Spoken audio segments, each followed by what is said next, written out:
Have you ever been in that spot where the thing that pays the bills is also the thing that feels like it's just draining the life out of you? Yeah, that's the tension in this coaching conversation. Not because the work is evil, not because the money doesn't matter, but because sometimes provision and calling can feel like they're standing on opposite sides of the same room.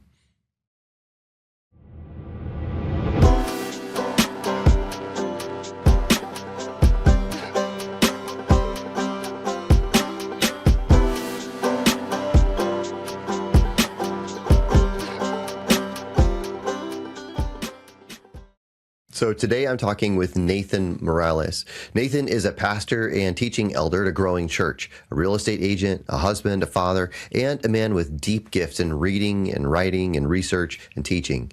And he came into this conversation feeling a little bit trapped because, like many pastors, Nathan is bivocational.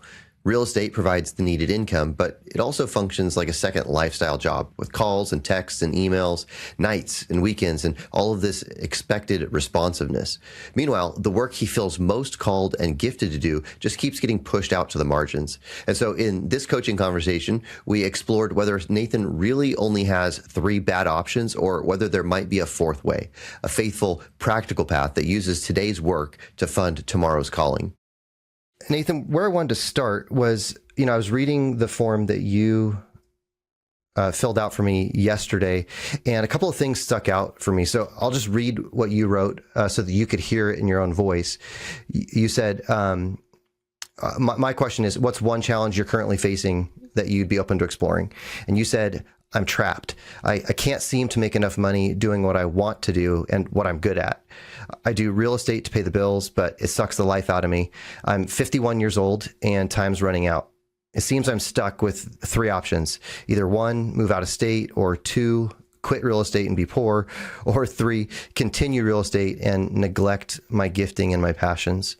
And what you said was this would be a win for you if you could see some options, some different options than those three that are kind of obvious to you right now. Does that sound about right?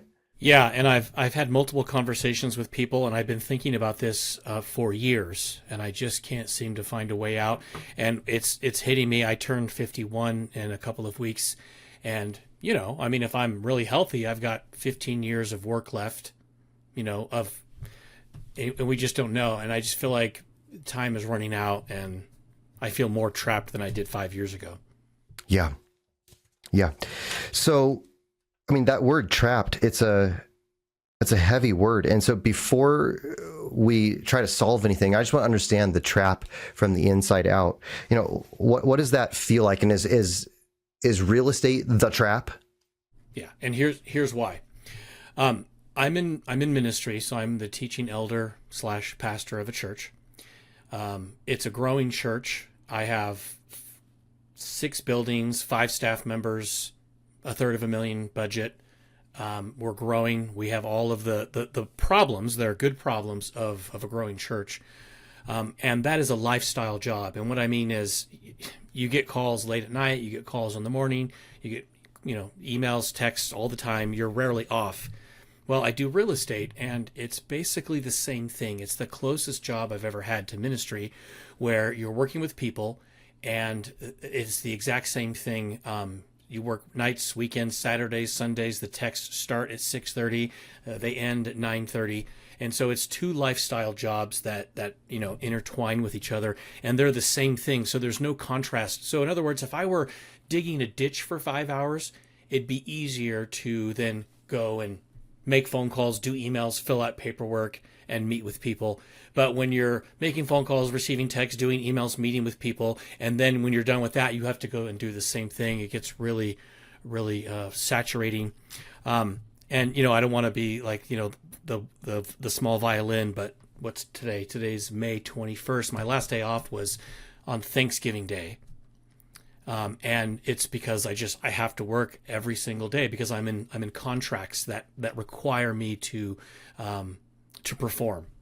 So you don't really get a day off. And when I say day off, I know a lot of people are like, oh, I'm really busy. I have to do this project at my house. I'm not talking about projects. I'm talking like actual work. The last time I had a day off was November. So it's not healthy. And it does kind of suck the life out of me, but it pays the bills. Yeah.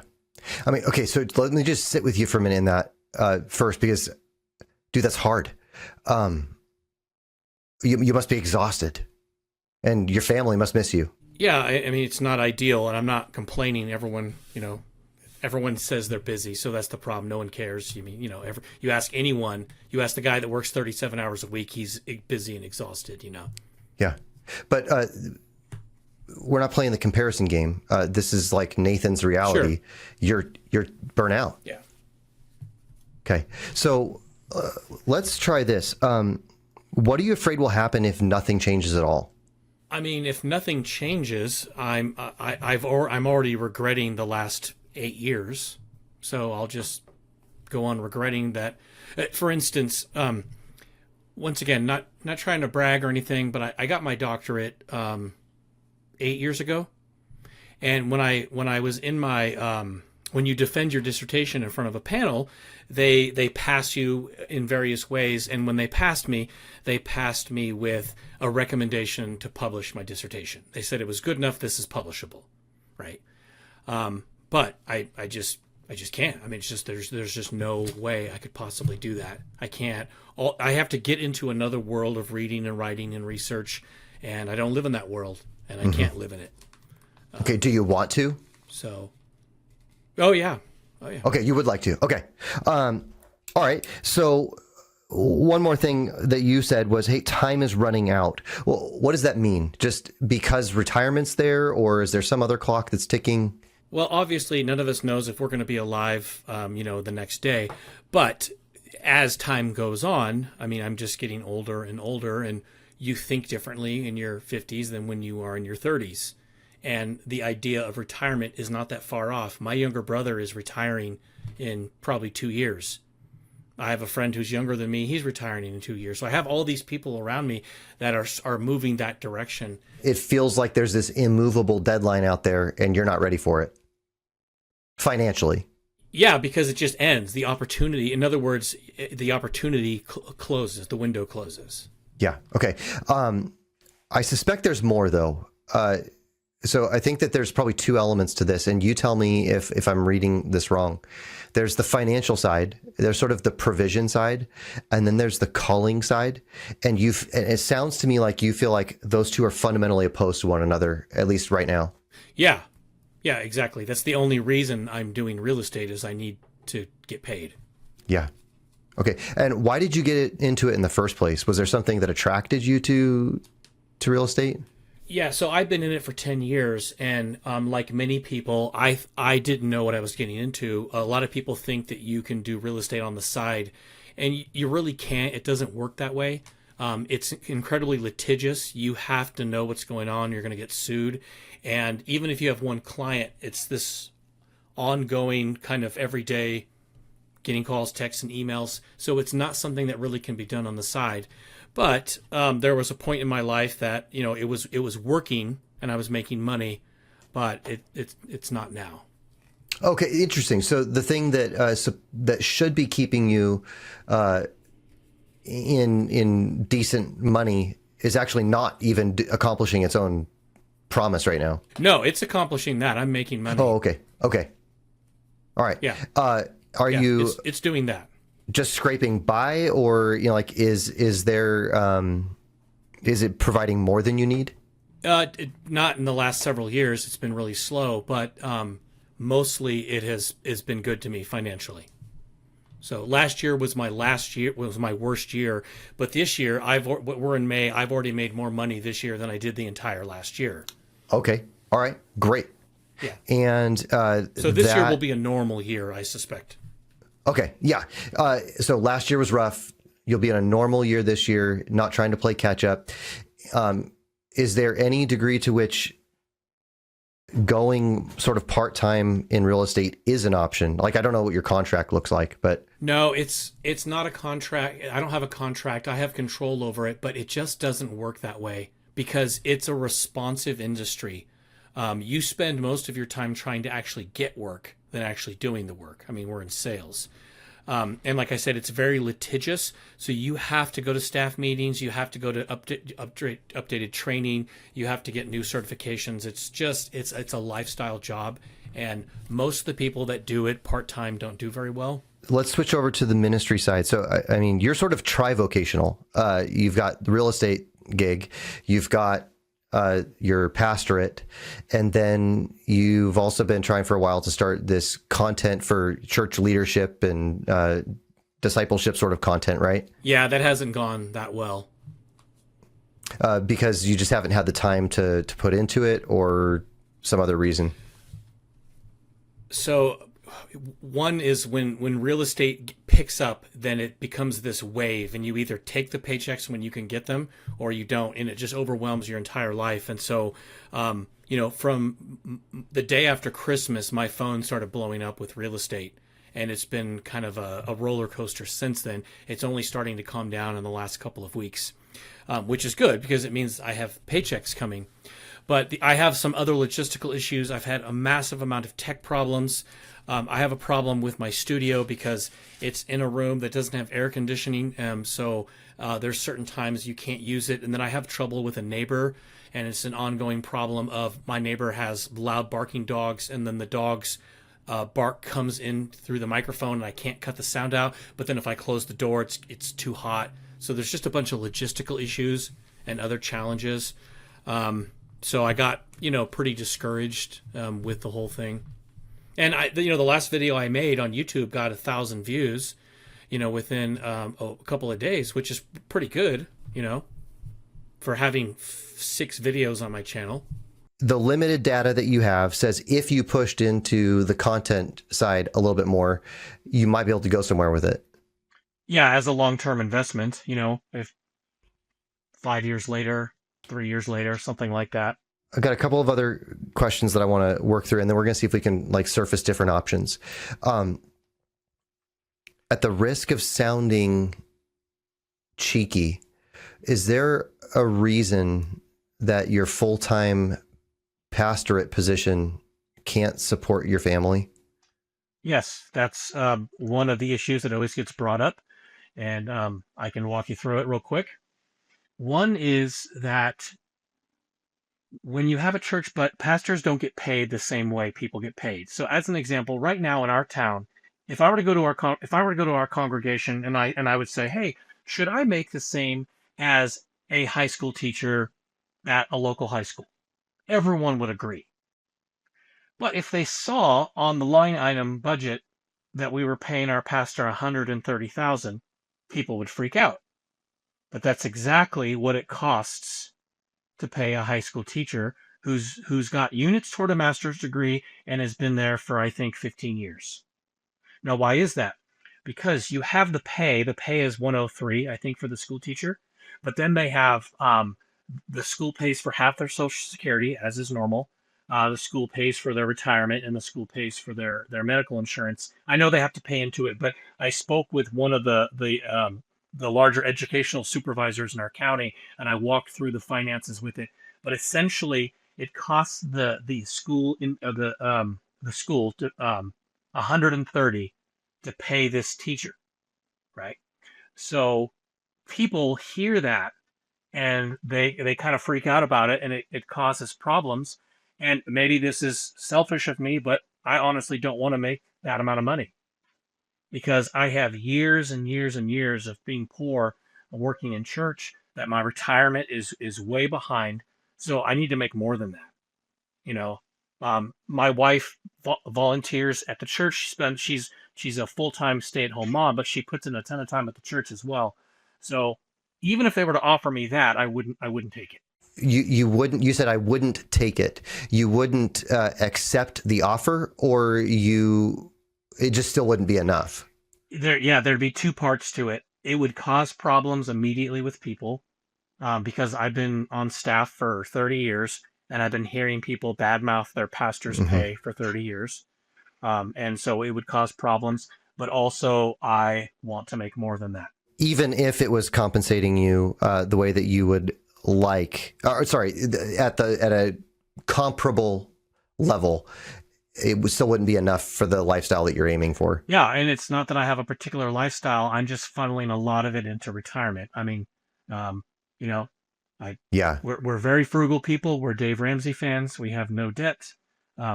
We live below our means, and so on.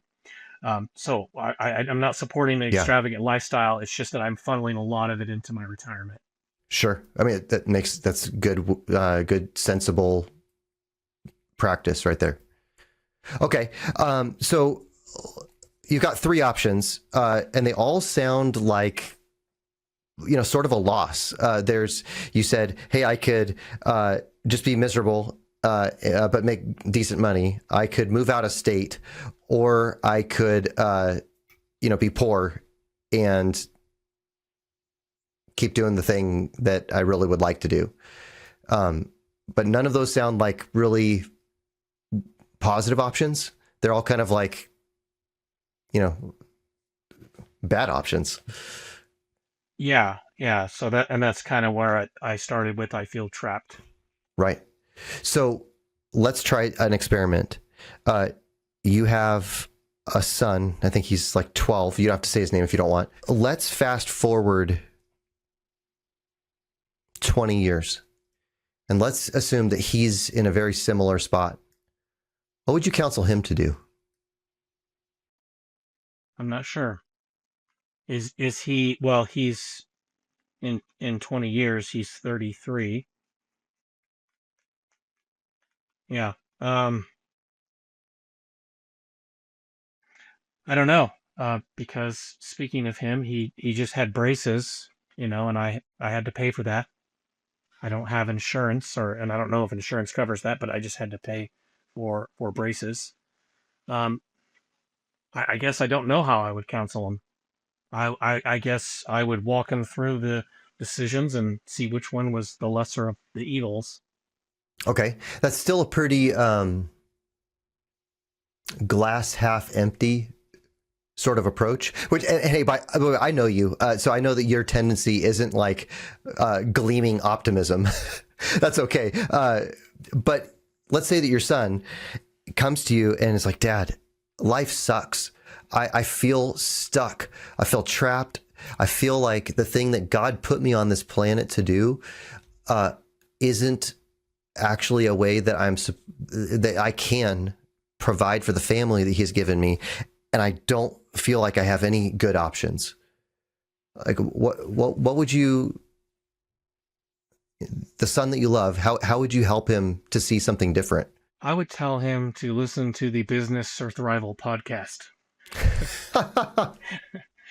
No, I mean, I would give the basic advice. Obviously, you need to pray about it. You need to surround yourself with wise people and get advice, which is what I've done.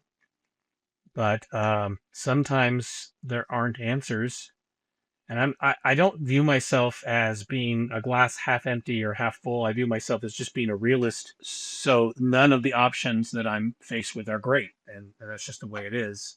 So I literally would have to choose one of the bad options. And right now I'm sitting in one of the bad options. And so not to choose is to choose to stay here. And that's what I'm doing. Sure. Yeah. I wish I had a better answer for you, but I don't know if I could counsel him any differently. All right. Let's try this from a different approach. What would you do tomorrow if you weren't afraid? Am I afraid? You haven't said that, but I mean, and I'm not accusing you of being afraid. I just mean if there were no consequences of doing what you wanted to do, what would you do tomorrow? Yeah, I'm not afraid, but I have realistic concerns about being able to provide for my family. So if the weight of that was not on me, I mean, I would quit this job immediately and start doing the things that I should be doing. Okay, which are what? Reading, writing, researching, teaching. Forgive me for asking this blunt question, but continuing in the pastorate position that you're in, or did you exclusively sink yourself into content writing, teaching outside of that? Oh, no, that's a good question. No, I would keep that job. I'd keep doing that, but on the side, I would be doing the things that the side hustle that I want to do, which is going to be, reading, writing, researching, teaching, producing content, and so on. All right, so let's see if we can find, the fourth way here. What do you think it would take to begin to produce some income from the content teaching side, from a doctorate level person who's able to educate and equip other people in church ministry, what would you need to produce to replace the real estate? I mean, I suppose if I could make, $2,000 to $3,000 a month, that would be something. Okay. That would replace it, or that would just be like a step in the right direction? Well, it would have replaced it last year, but it would be normally a step in the right Which direction. was survivable. Yeah. Yeah. Okay. All right. And then one last question before we go deeper on that. How bad do you want this? I mean, like if tomorrow you could just snap your fingers and all of a sudden that content engine is producing $2,000 to $3,000. Did you say a month, right? Okay. Would you be willing to cut pretty deep, sacrifice, and live on that while you kept growing it? Oh, yeah. Yeah, that'd be easy. Okay. All right. Well, I mean, I'm going to say that number back to you because it's not very much. $2,000 to $3,000 a month. That's on top of what I'm getting paid at the church. Yeah. Sure. Yeah, which I'm assuming isn't going to go away. Yeah. Yeah. So you would need to supplement with an extra $2,000 to $3,000 a month. Yeah, that's not very much. I mean, I thought you were going to say like possibility of it growing 10 to 12. Yeah. With the sure hope of it growing, right? Okay. So what if I have you wear a couple of different hats? I'm going to give you 3. Okay. So there's Nathan, who wears the real estate agent hat. There's Nathan, who wears the pastor hat. And there's Nathan, who wears the we'll call him the thought leader and educator. What if you viewed Nathan, the real estate guy, as a investor and philanthropist of sorts, a Christian philanthropist, right? He's funding the work of Nathan preaching, and he's funding the work of or investing in the work of Nathan becoming educator, thought leader, and that eventually being, sufficient income for him. How would that change the way that you show up to the real estate gig? I think I understand what you're asking me. So I'll answer it based upon my understanding of what you just asked, but I'm not confident that I do understand it. So, one of the things that I thought about doing is in 2021, I had my best year in real estate, and most agents did. And I didn't up my lifestyle very much. And all I did was take all that money and stick it in a growth stock mutual fund. Dave Ramsey would be proud. So it is possible that in the next several years I could keep, because I haven't done that in the last 3 years, but it could be in the next couple of years that I keep stocking more money into this growth stock mutual fund. And then I can use that as, I don't know what you would call it, like an endowment fund, to where I quit real estate and then I draw, 7 or 8% of that every year for, 10 years to supplement my income. That's a possibility. Okay. Yep. Okay. So that's an option. What else could you do? Well, I don't really know past that. As far as how I could be a philanthropist. Would there be extra joy if you knew that by selling 2 extra houses this year and being the best freaking real estate agent possible, that you could earn additional commission that you wouldn't do the typical Dave Ramsey thing with, but would actually just sock it into like a savings account that you then start to pay yourself $2,000 to $3,000 a month from as the content guy, and begin to actually fund the development of that passion? maybe I'm not quite connecting the dots, because if I'm still doing real estate, then the time wave is, doesn't really allow me the leeway to do that stuff. So I could sock it away, but I really couldn't do a lot until I just quit. I don't know if that makes sense. I don't see that I could do. Yeah. Yeah. So let me try it more clearly. There's 7 months left in 2026, right? 7 full months anyway. And so far, you're on pace to destroy last year by selling lots more. And I assume that's just partially due to the housing industry, doing a little bit better. Yeah. I haven't changed really anything that I'm doing. Okay, and who knows what the rest of the year's going to look like? God knows, and the rest of us can guess. But if you were to sell 2 or 3 more houses before the end of the year because you push yourself hard, than you would normally be inclined to. So whatever you're on pace for, no, you actually work a little bit harder, and then with the plan of taking that extra money and shoving it into a savings account that is specifically earmarked for Nathan the educator and Nathan the content developer. I don't know if it's feasible, but with housing prices the way they are, I'm guessing that you could end up with 20 to 30 grand in an account over there if you sold a couple of extra houses. Am I way off? I mean, I end up making like 5 to 7. So I'd have to sell 3 or 4. Oh, okay. Yeah. Okay. So let's ratchet up my numbers a little bit. Let's say you've got $20,000-ish in there. That buys you at least 7 to 8 months of the income you said you could scrape by on, which would, it's a bit of a gamble, but you could, in theory, devote fully 7 to 8 months in 2027 to getting that off the ground without the distraction of real estate. So, talk to me. You hate the idea. Have you already considered it? Well, I think I formatted it differently, because I would have just taken the money and put it in my growth stock mutual fund and let it sit. And then when the time came for me to quit, then I would quit and then draw it from there. So I think it's the same thing. It's just a matter of where do I put the money? Well, it's not the same. It may mathematically be similar, but I'm doing more than just money math. And I know that Dave Ramsey wouldn't agree with this. I'm a Dave Ramsey guy too. But what I also know is that sometimes the best investment we can make is in our own business, not putting it back into a mutual fund, but investing into ourselves. That's not always true.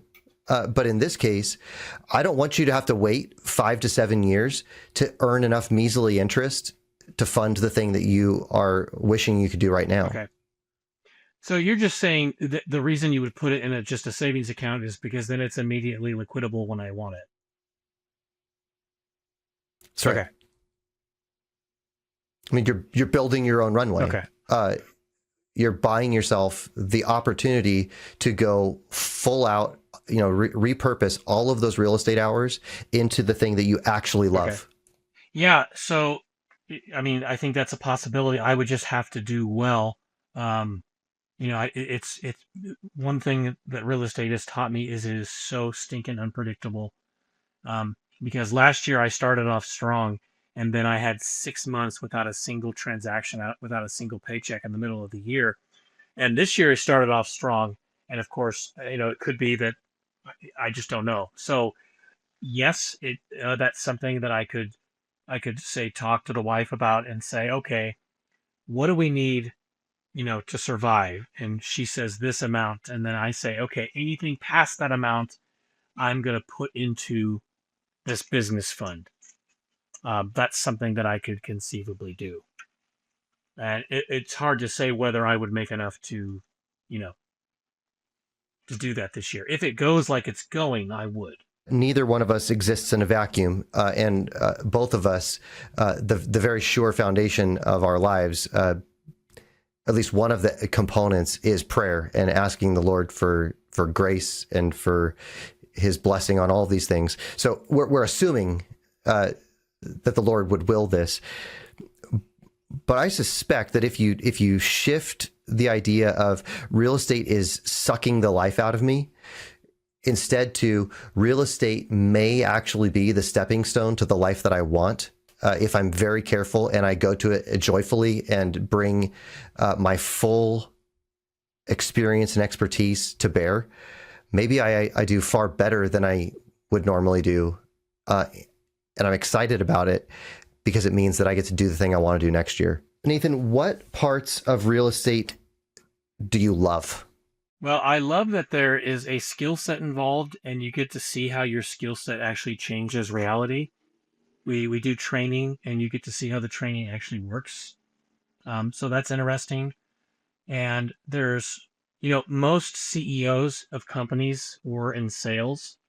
There's this connection between the sales funnel to the CEO. And the reason is that in order to be in sales, you have to work on yourself on every area, from your appearance to your mannerisms to how warm or, there's so many factors, and salespeople are forced to grow in all those areas.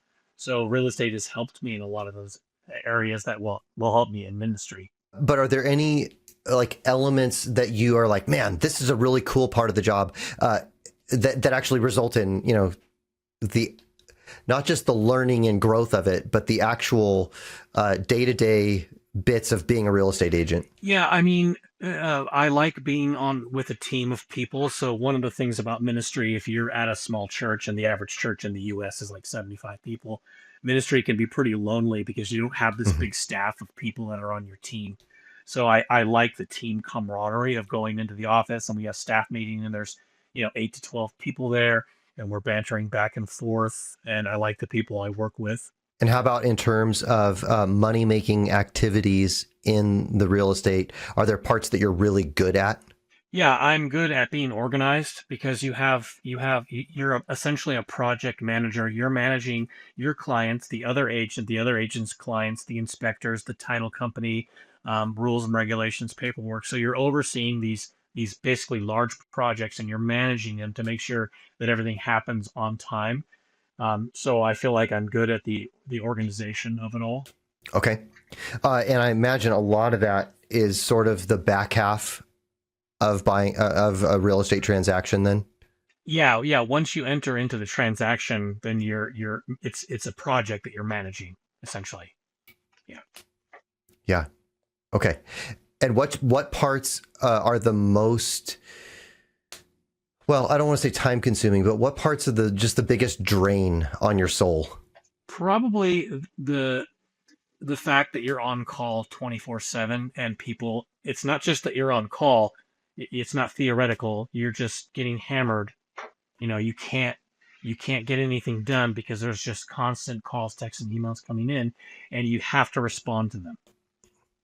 It's not like, oh, my friend's texting me, I can deal with it later. These are all business related. They have your personal phone number and they're not afraid to use it. Yeah. Okay. Let's do just a little bit of like client analysis here. The people who are the most demanding on your time, are those usually the ones that are buying houses? No.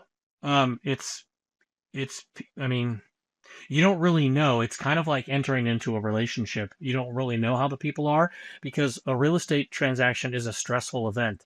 So you'll have people that you thought you knew, and then you get into a transaction with them, and the stress sort of changes, and some of the worst behaviors come out. So I don't know if there's any difference in the amount of contact between buying or selling. It's pretty much the same thing. Okay, let's try this a different way. Because I want you to actually filter this through, at least anecdotally, through data. Okay, over the last 10 years, I want you to think of a handful of your very favorite clients. And these are the sort of people that you would like work with in real estate transactions over and over and over again, if you could. Were they the sort of people that texted you at all hours and had unreasonable sorts of expectations? No, they were usually decisive. They knew what they wanted, and Okay. they didn't want to waste their time, and they didn't want to waste mine. Those are the best clients. Okay.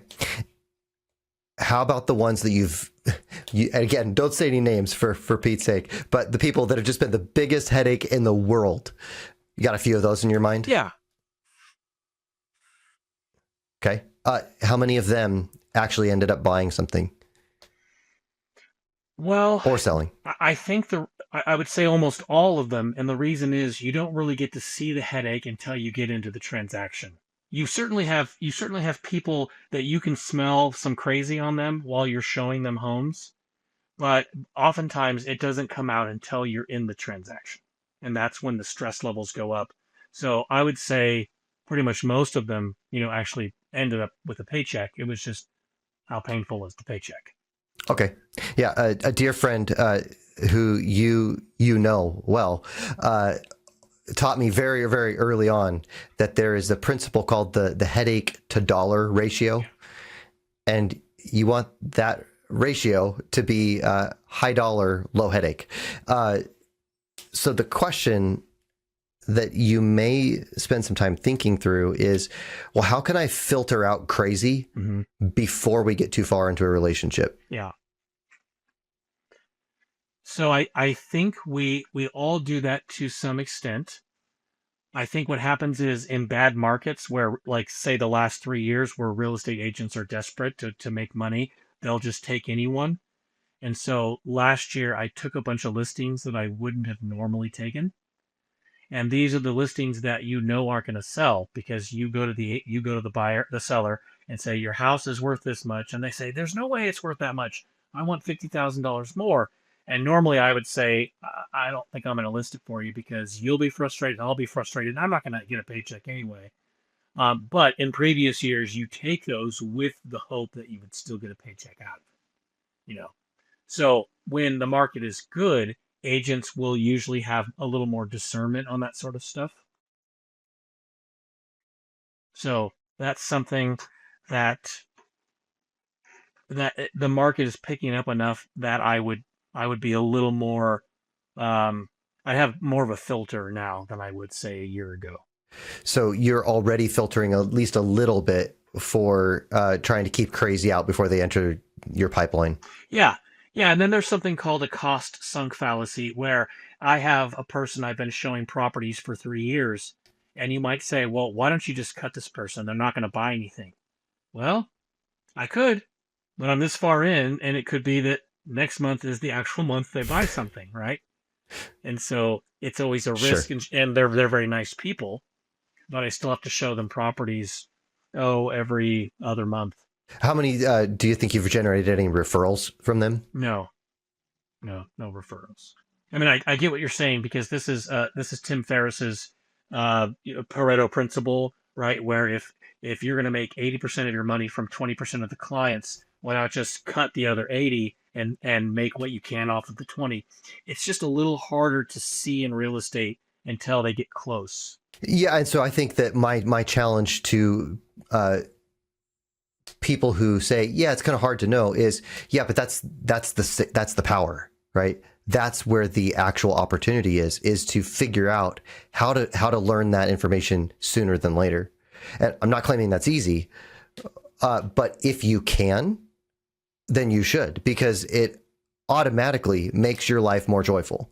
Now, I don't know what the test for that is in real estate. I can tell you what it would be, in like how I would get creative in hiring. If I'm running a construction crew, I probably set up some sort of working interview.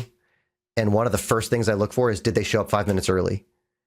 And if they didn't, then I'm not even going to move forward with them. I'm not going to waste my time anymore because that's not the character I'm looking for. Now, I don't know what that looks like in real estate, but that's one, example of a creative way of filtering on the front end. Yeah, there's a lot of discussion about that in our staff meetings as far as when to cut. But it is, I'm not sure if even our wisest agents, and I think the other thing too is that, if you're only getting 8 paychecks a year, do you risk it, cutting someone when it could be 1 out of your 8 paychecks? But like I said, when the market's good and, you have our top agents who are maybe doing Right. 50 transactions, they probably can afford to show some discernment. But I really just need 10 regular size homes a year to do fine. Not even one a month. Yeah. Is it a struggle to get those 10? Yeah, and part of the problem is because I'm not doing it full time. I have another job Right. that takes the majority of my creative energy. So let's just, I don't want to leave this because I think it's actually really important. Again, we'll go, I'll give you an example. I'll just give you an example for myself, right?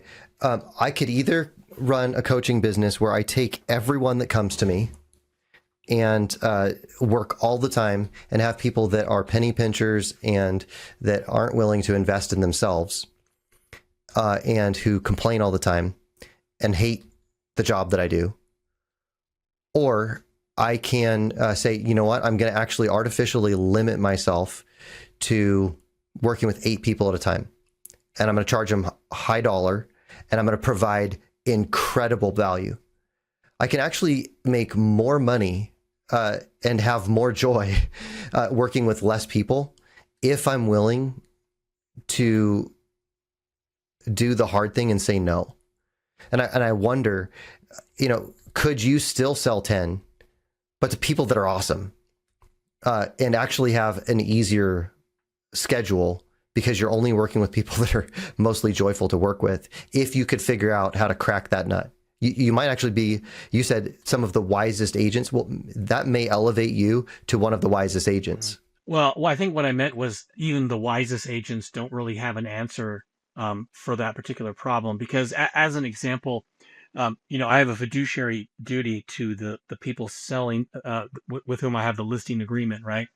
So if somebody calls me on one of my listings, I'm morally obligated to help them.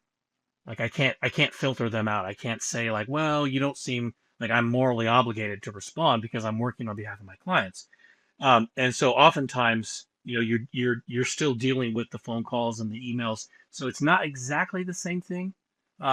So I think what you're saying is correct. Like there is a lever and I can control somewhat to the type of people I'm working with. I just don't know if I have that same control in other industries, especially when the sales cycle is so large. Like last year, I sold 4 homes, right? And I couldn't afford to turn anyone down because I just couldn't, like it's just the market. Sure. Sometimes you got to take what you got. Yeah, you got to take what you get. And then also I'm in an industry where what you make is generally set. Everyone knows like you can find an agent who will do it for 2.5%. We try to get 3, but generally 2.5%. So the average person knows that, right? So for instance, when I was in plumbing, people don't know exactly what you charge for plumbing. So anyway, all that to say, I hear what you're saying. I do have some leverage over that. Okay. I mean, so maybe it's in boom years, you get to be a little bit more picky. Yeah. And I'm just thinking for you, for this year, if your goal is sell more so you can sock more away, I want to maximize the joy in that so that I can sort of dance my way to work knowing that whatever I do is actually moving me closer to that goal. And so if there's a way to eliminate some of the sucky parts by just being pickier, okay, I want to do that. Yeah. That makes sense. This comes from a guy who's never had to sell a house before, right? So I'm not claiming this is easy. Yeah. But if this was easy, you didn't need to hang out with me. Sure. Well, Nathan, let's try to land the plane here. What, if anything, sticks out for you? Do you feel like you've got at least some optionality that you didn't have when we started here? Yeah. So I think that's a good idea of maybe trying to, again, I'm married, so I don't have just full control over my money. We're in a partnership. And so I need to have that conversation, but that does seem like a reasonable thing to open up an account specifically for that and sock it away to try to be able to fund, preferably a year, of that. So that's a possibility. So what are you going to do about it? Like, what's the next step? The next step would, well, I'm just thinking that there might be a way to bring a couple of things together. So if I could have maybe my church job bump my pay a little bit, um, you know, and then sock some of this stuff away, and then make a plan for, you know, January 28, January 1st, 28, I'm done. And so that gives me a year and a half to sock some money away. And hopefully in that year and a half, I can come up with enough money to pay myself $2,500 a month for 12 months. Let's take that one step further. And you don't have to do anything with this right now, but I want you to put it back in the back burner so that it's simmering. Yes, pay yourself $2,500 a month for a year. But already right now, I want you to be thinking about how is that educator, thought leader role going to produce new income? Not just take out of the account that you've set aside for, but what's the monetization that you're going to have there? Are you going to offer a course? Are you going to do in-person training? Like, what's the way that that's actually going to generate revenue over the long haul? Yeah, I mean, some of that's easy. You don't have to answer that now. I just want you to put it in there.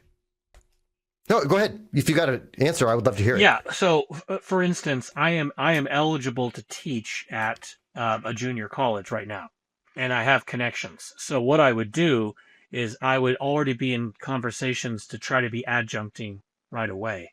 So if I knew January 1st, December 31st, 2027, I quit, then I would already be in conversations and applying to do adjunct positions starting in the January school session. And I have a decent number of topics that I can teach. I even know that our community college district offers real estate courses at a collegiate level, and I know they have a hard time getting people to do that. Okay, so there's plenty of opportunities for you here. Yeah, I mean, the pay isn't great, but it's something, right? And it gets me building a CV. I don't have a curriculum vitae, and it's a little bit of a catch-22 trying to teach. But if I can get in as a real estate agent teaching real estate classes, I get to know some people, and then I say, hey, I noticed that you need a history professor. My undergrad is in history. My master's, my 2 masters, and my doctorate have history in them. And then I can work my way in there, right? So now I'm adjuncting, which, like I said, isn't great pay, but then I'm also supplementing with some of the money that I've saved. That's right, supplementing, which means that your runway gets longer. Yeah. Right, because if your goal is, hey, I want to pay myself $3 a month, well, you can stretch that 1 year out into something that looks more like a year and a half or 2 years, while you continue to build some other services that are going to provide extra income. Yeah.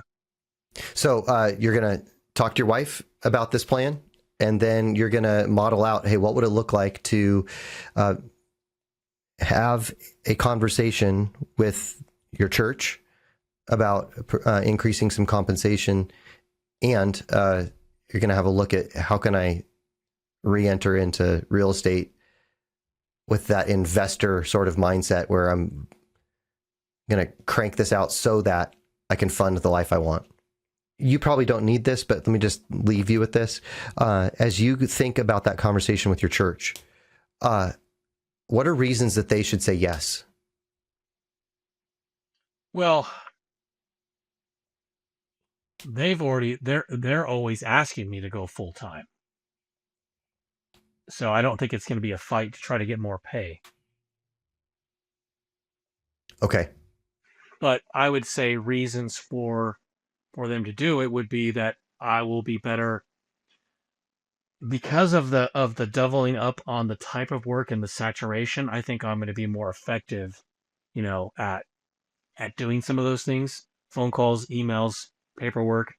I will be more effective. And I think that if I were full time, our church is growing, 15% a year, if not faster than that. I think that if I were full time, we would probably be growing faster. So just as purely as a business, it's probably worth the investment to them. And even you said more effective. I think that's right. You're going to be able to show up better rested. You're going to be able to serve the people that the Lord brings into your life, you know, out of rest, not from pure exhaustion and not a single day off since Thanksgiving.